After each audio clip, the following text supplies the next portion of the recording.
everyone. My name is Tanveer Ahmad. I welcome you all for the today online learning class. And the topic of discussion is the chapter 2, class ninth, separation of a component of a mixture. In the previous class, we have learned how to separate the different component in this mixture, and we have taken an example of ink, and we have performed activities. तो last activity में हमने देखा था 2.5 में कि वहाँ पे ink को मैंने किस तरह से सेपरेट किया था। कि मैंने बीकर लिया, बीकर में क्या किया, उसमें एक वॉश ग्लास को रखा और रखने के बाद क्या किया, उसमें ऊपर में इंक को डाला।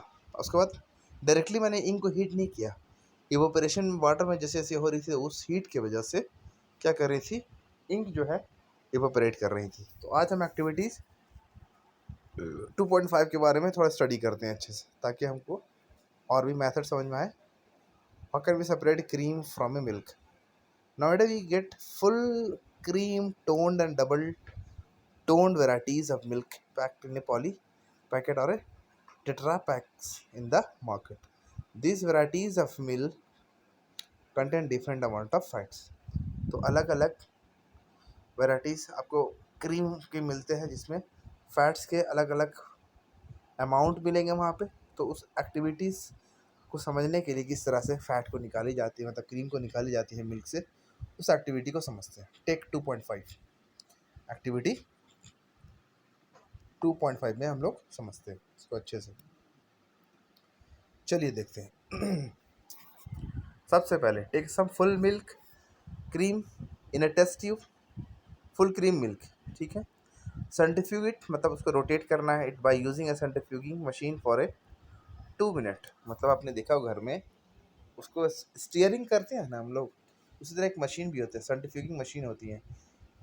If centrifuging machine is not available in the school, you can do this activity at a home by using a milk churner used in the kitchen, ठीक है। इसको हम लोग रोटेट करते हैं शुगर वगैरह घोलने के लिए।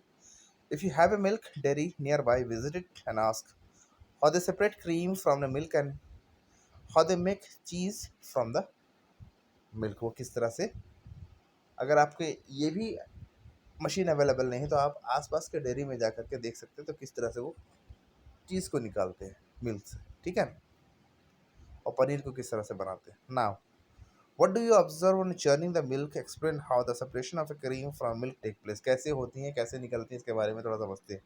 Sometimes the solid particle in the liquid are very small and passes through the filter paper. तो कुछ कुछ देखोगे कंपोनेंट में क्या होता है कि सॉलिड पार्टिकल काफ़ी लिटिल अमाउंट के होने की वजह से वो फिल्टर पेपर से पास कर जाती हैं। For such particle the filtration technique can be use for the separation. तो उस पार्टिकल को फिल्टरेशन मेथड से हम लोग सेपरेट नहीं कर सकते।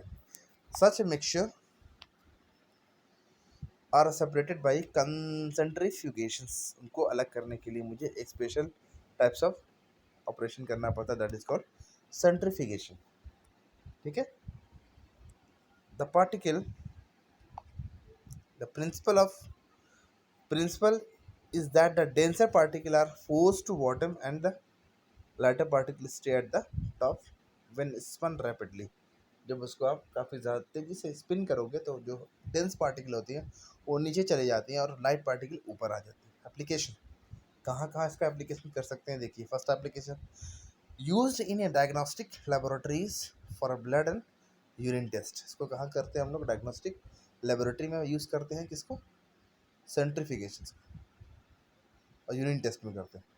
Used in a dairy and home to separate butter from the cream. तो क्रीम से बटर निकालने के लिए भी यूज़ किया जाता है, डेयरी एंड होम, है ना।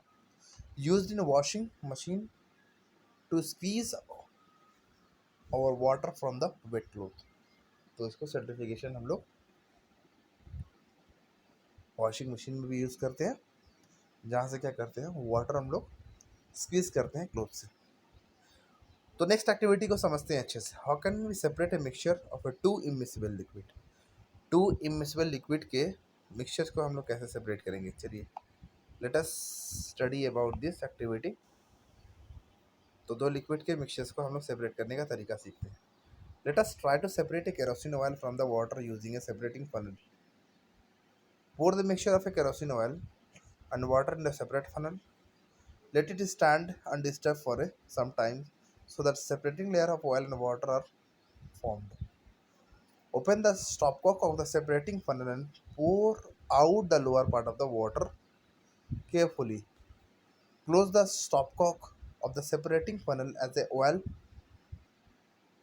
reaches the stopcock. कहने का मतलब ये हुआ कि आपने एक सेपरेटिंग फनल, जैसे यहाँ फनल देख रहे हैं, यहाँ पे एक स्टॉपकॉक लगाया गया, मतलब एक कंट्रोल वल्व है। उसमें क्या किया, ऑयल और वाटर को आपने डिजॉल्व किया। लेकिन ये तो पता ही है आपको कि ऑयल और वाटर आपस में डिजॉल्व नहीं होते। तो ऑयल की डेंसिटी कम होने की वजह से वो ऊपर चली जाएंगी और जो वाटर है वो उनकी डेंसिटी ज़्यादा होने की वजह से वो नीचे आ जाएंगे। तो जैसे आप स्टॉपकॉक को खोलोगे तो सबसे पहले वाटर निकलेंगे नीचे से और उनके ऊपर से केरोसिन उसके बाद निकलेंगी। क्लियर? चलिए देखते हैं इसके आगे। अब इनका एप्लीकेशन कहाँ है? To separate a mixture of oil and water. तो इनका एप्लीकेशन कहाँ है? मतलब कि यहाँ भी सेपरेशन कर रहे हैं लिक्विड के, लिक्विड मिक्सचर्स का हम लोग सेपरेशन कर रहे हैं बाई सेपरेटिंग फनल। तो सबसे पहले एप्लीकेशन इसकी क्या होगी? To separate a mixture of oil and water. Oil and water के मिक्सचर को सेपरेट करने के लिए यूज़ कर रहे हैं। In the extraction of iron from its ores, extraction of fire from its ores के लिए भी वहाँ यूज़ करते हैं। The latter slag is removed from the top by this method to leave the molten metal at the top bottom is in furnace। क्या होती है, जहाँ पे एक्सट्रैक्शन ऑफ आयरन कर रहा हूँ वहाँ पे क्या होती है, जो इसके स्लग्स होते हैं और कह सकते हैं इम्प्योरिटीज़, वो ऊपर चली जाती हैं और जो उसके आयरन मोल्टन मेटल होते हैं वो नीचे आ जाते हैं। ठीक है। The principle is that immiscible liquid separate out in the layer depending on their density. और यहाँ पर डेंसिटी का काफ़ी ज़्यादा इंपॉर्टेंस है, जिस वजह से विदाउट डेंसिटी कंसिडर किए हुए हम लोग इस काम को नहीं कर सकते। ठीक है। That's all for the today's class. Thank you. Have a glorious day.